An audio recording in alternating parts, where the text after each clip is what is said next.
this whole question is very valid as to know what is that pace of implementation, and is it where are we at this point of time? Are we going the right pace? Is it slow?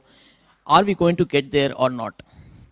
And I think the answer lies in some of the challenges which respective utilities and respective regions are facing at this point of time, and really where they are as far as their own maturity is concerned in terms of adoption of what I say is, if while we can say smart grids, I think the overall we should look at it as the enterprise architecture for smart grids, as to where exactly they are in that journey and what are the drivers. So, and I think in this context, it is very important to really understand what are the complexities in the utilities. Now, while we know and we are talking about smart grids, at this point of time, utilities themselves are going through a very challenging time. So, for example, we are saying, renewals getting integrated into the grid, or power getting transferred from huge distances from one part of the country to another part of the country. Now that's a huge challenge at this point of time, and it's very complex for people to consume and demonstrate technologies which can actually do such things and balance their networks and so on and so forth. So utilities themselves are going through a lot of challenges, and there are a lot of complexities given the current environment of going green and all those the drivers which are there. Now, in this system, you are introducing smart grids and bringing in all these concepts. I think it takes time for everyone to understand that this environment, what is the meaning of smart grids. And if somebody doesn't understand this complexity, I think they are also trying to sell something, right? So it's very important to understand what is the complexity at this point of time. So that's number one. Number two, it is also incumbent on the utilities to take some actions. And our experiences so far has been that the appetite for utilities also is not as much to sort of drive this whole enterprise architecture for smart grid. So I think it works both ways. While we know there's a complexity there, utilities themselves are sort of not having that appetite at this point of time. There needs to be a drive for consuming this, because otherwise it will really lead into chaos. So that's number 2 point. There's this whole thing around new technologies, new policies, and new architectures which are there, and really while we know that there are these generic parts existing in all regions, there are some specifics in different parts of the countries. For example, in India, rural part. I mean, how do you address the rural part through smart grids? I mean, you have the paying capacity as it is low, and on top of that, the densities are not high and distances are large. So how does smart grids happen there? For example, what kind of technologies which we'll use for such kind of customers? So it's this whole area of the width of smart grid coverage, which is sort of taking time for all of us to understand and therefore take adequate actions. Great. So pass it on and get that perspective from Datuk as well. Good morning, everyone. My name is Datuk. I'm from National Load Dispatch Central. Come up with the intelligent energy management for the Vietnam's side. We also quite keen on the smart grid.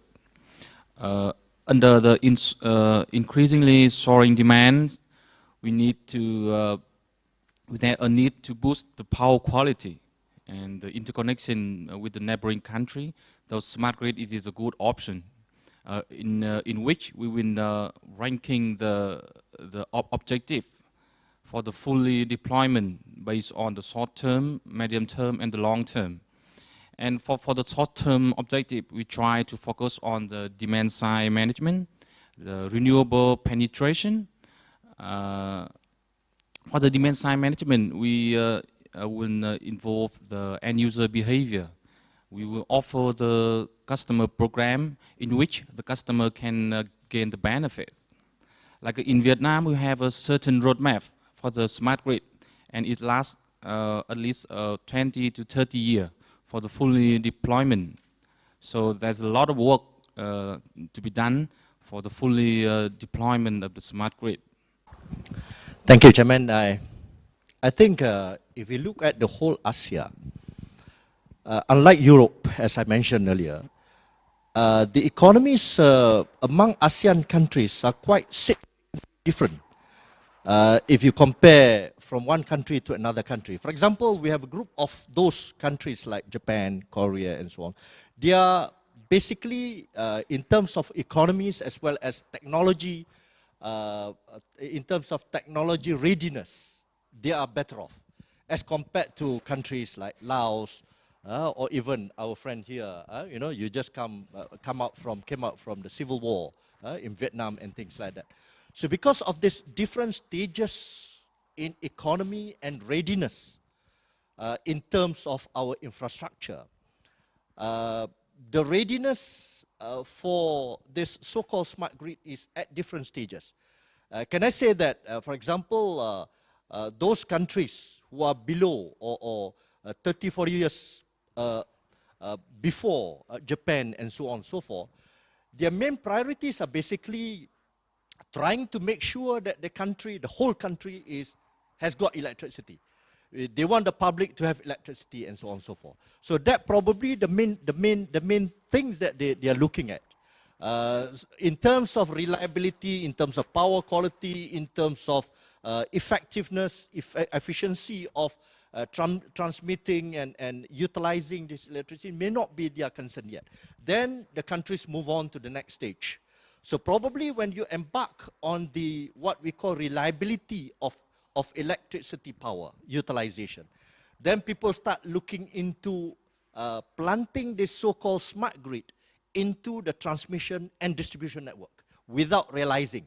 We have embarked those many years ago.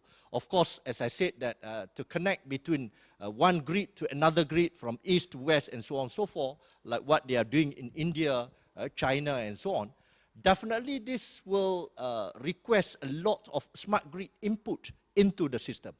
So once we move on to that kind of stage, you have got this countries like Japan, Korea, or even Singapore. So they are looking more into the smart grid. So this smart grid then, whether it is fast to move on or not to move on, it depends on where the country is at the moment. If technology providers, say for example, they are looking into smart metering, so countries like Laos, Cambodia and things like that, probably it is still far from embarking into that kind of thing. So that is the first thing that I would like to say.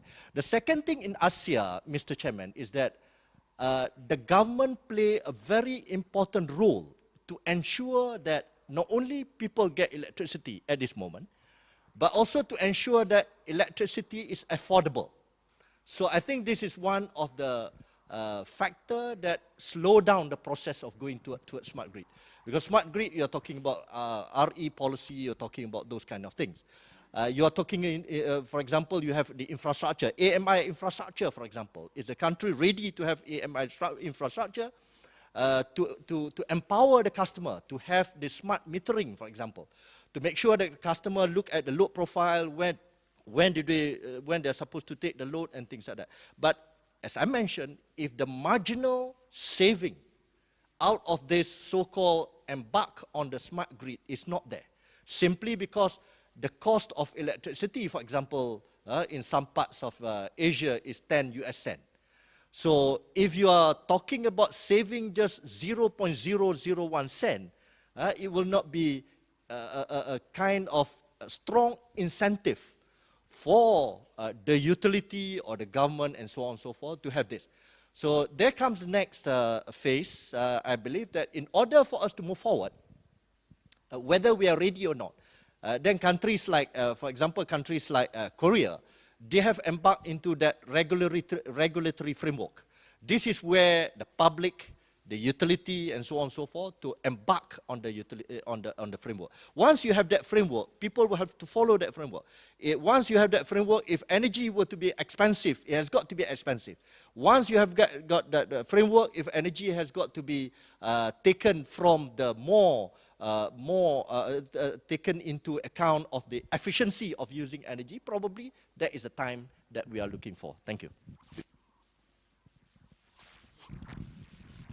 I just wanted to make a point because there was this discussion on the benefit part of it, and how much are we going to get returns from here. And really the debate is around, is it a ROI debate or is it a cost benefit debate? And when we say cost benefit analysis, we are really talking of not just the money or the return, but as well as the societal benefits which come along. So there are several societal benefits which a smart grid projects can drive, which will not have a direct money impact, but will have maybe a time impact in case of This company. yeah. In case of it might have a time impact or certain other impacts which could have, or a quality of life and things like that. And then people make assumptions around there, and those assumptions are where things are going in a different track. Who makes that assumption? Are there standards for making assumption? I think that's where the difference lies. But really the answer to this resides in having a good model for cost benefit rather than just a ROI kind of a model.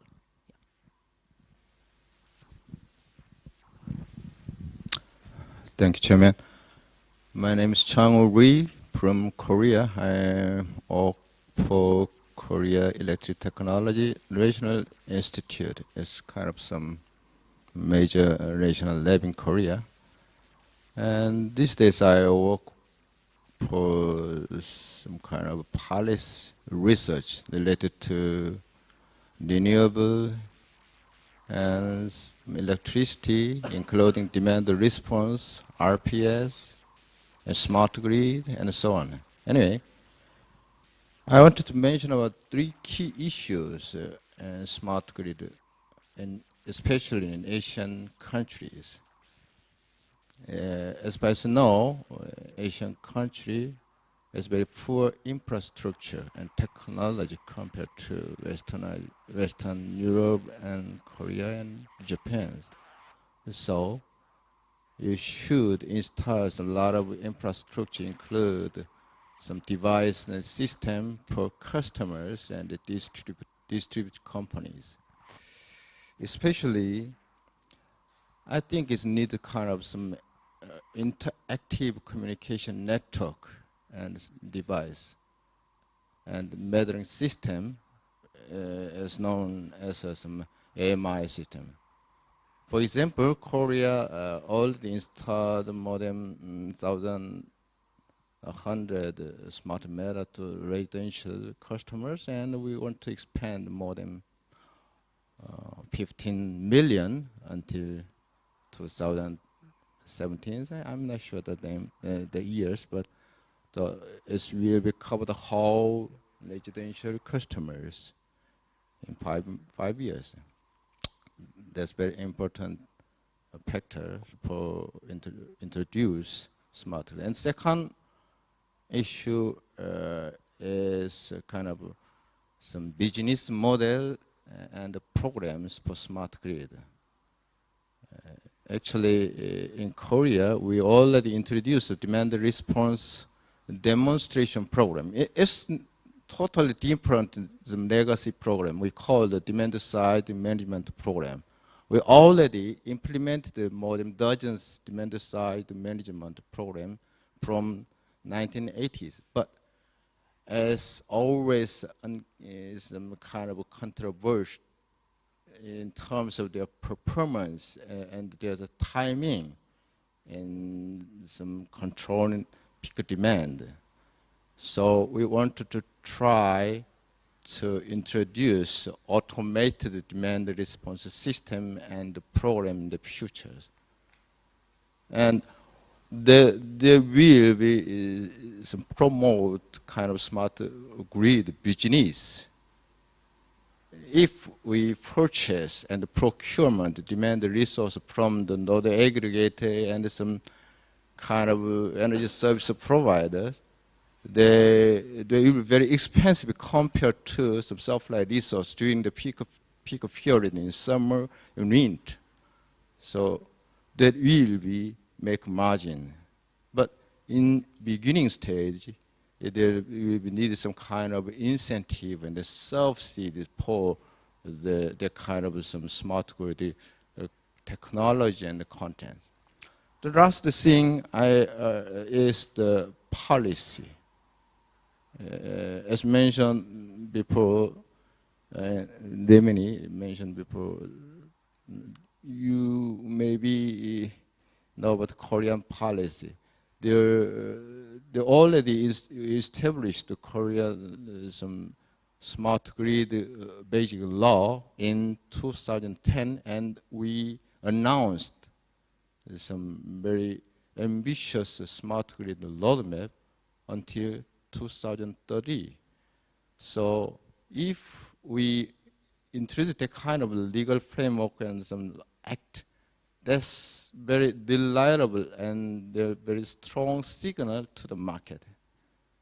Even though we introduced smart grid technology in Jeju Island 4 years ago, they're working this day, but most of the market players worry about the policy. Is going on or not.